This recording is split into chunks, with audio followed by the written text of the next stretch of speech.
Assalamualaikum warahmatullahi wabarakatuh. Perkenalkan, nama saya Nur Mustika Lesmiana, NIM 1904092. Yang terhormat kepada Bapak Ferry Dwi Cahyadi selaku dosen pengampu mata kuliah Biologi Dasar.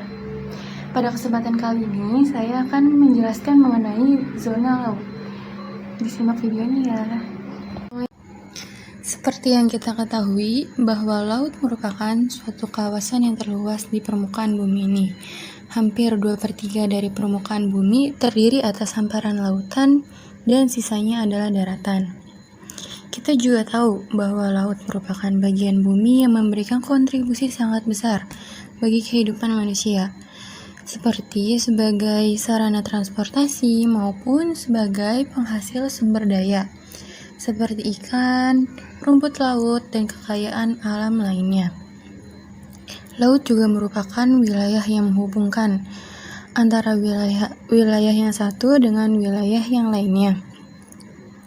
Laut yang dominan pada bumi ini juga memiliki karakteristik yang berbeda-beda setiap masing-masing bagian.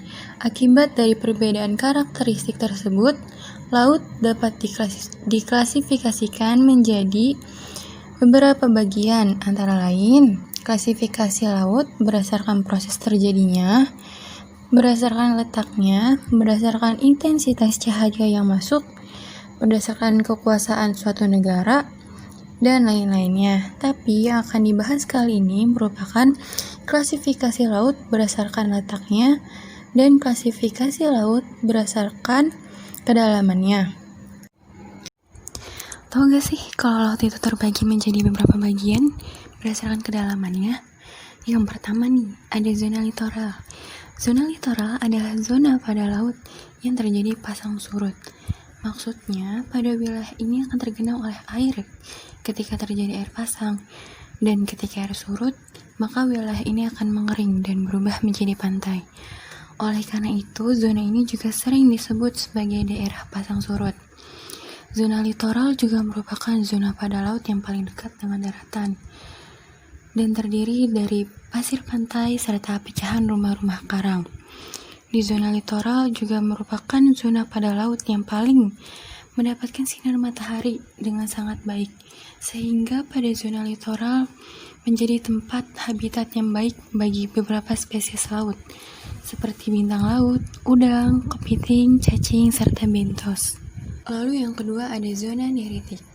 Zona neritik adalah wilayah perairan dangkal yang terletak dekat dengan pantai. Kedalamannya berkisar antara 50 hingga 200 meter.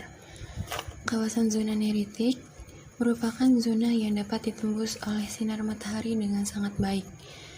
Maka zona neritik menjadi habitat yang sangat cocok bagi berbagai jenis spesies laut, seperti ubur-ubur, fitoplankton, zooplankton, rumput laut, dan masih banyak lagi. Zona neritik juga merupakan tempat di mana nelayan banyak menangkap jenis-jenis ikan. Beberapa faktor yang menyebabkan di zona ini tuh banyak sekali ikan. Yang pertama, karena pada zona neritik terdapat banyak sekali oksigen. Yang kedua, seperti tadi dijelaskan, zona ini merupakan habitat yang sangat baik bagi fitoplankton dan zooplankton, sehingga ikan banyak berkumpul di daerah ini dan mendapatkan sinar matahari dengan sangat baik. Lalu selanjutnya ada zona batial. Zona batial merupakan wilayah perairan yang memiliki kedalaman berkisar antara 200 meter hingga 2000 meter. Wilayah ini tidak dapat ditembus oleh sinar matahari. Oleh karena itu, kehidupan pada wilayah zona batial tidak sebanyak pada zona-zona sebelumnya. Jenis spesies tumbuhan sudah sangat jarang ditemukan pada zona batial. Namun, spesies binatang laut seperti ikan maupun non-ikan masih lumayan banyak ditemukan. Lalu selanjutnya ada zona abisal. Zona abisal merupakan zona pada laut yang paling dalam. Kedalamannya berkisar lebih dari 2000 meter. Karena wilayahnya yang sangat dalam, maka zona abisal tidak dapat ditembus oleh sinar matahari, sehingga di wilayah ini sangat dingin. Dan karena letaknya sangat dalam, maka sangat sulit ditemukan oksigen pada wilayah ini. Oleh karena itu pula, tidak banyak spesies yang dapat hidup pada zona abisal. Jadi, hanya beberapa spesies yang dapat hidup pada wilayah zona abisal. Salah satunya adalah anglerfish. Karena anglerfish merupakan jenis ikan yang dapat menghasilkan cahayanya sendiri untuk dapat berkomunikasi. Dan pada zona abisal memiliki tekanan air yang sangat besar. Nah, itu dia zona laut berdasarkan kedalamannya. Ada juga loh zona laut berdasarkan letaknya. Yang pertama ada laut tepi atau marginal sea. Merupakan laut yang terletak di tepian benua serta memiliki hubungan yang bebas dengan samudra dan dipisahkan oleh gugusan pulau. Contoh dari laut tepi adalah Laut Cina Selatan atau Laut Natuna. Pasti kalian pada tahu dong Laut Natuna karena akhir-akhir ini sering dibahas oleh beberapa media. Jadi, Laut Cina Selatan atau Laut Natuna adalah laut yang dipisahkan oleh Indonesia dan Filipina.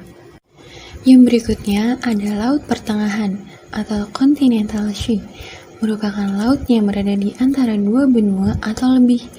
Contohnya ada Laut Australia dan laut-laut di Indonesia. Lalu yang terakhir ada Laut Pedalaman. Merupakan laut yang terletak hampir seluruhnya dikelilingi oleh daratan. Contohnya ada Laut Hitam dan Laut Mati. Nah, itu dia penjelasan mengenai zona laut berdasarkan letaknya dan berdasarkan kedalamannya. Terima kasih sudah menyaksikan video ini. Semoga bermanfaat ya.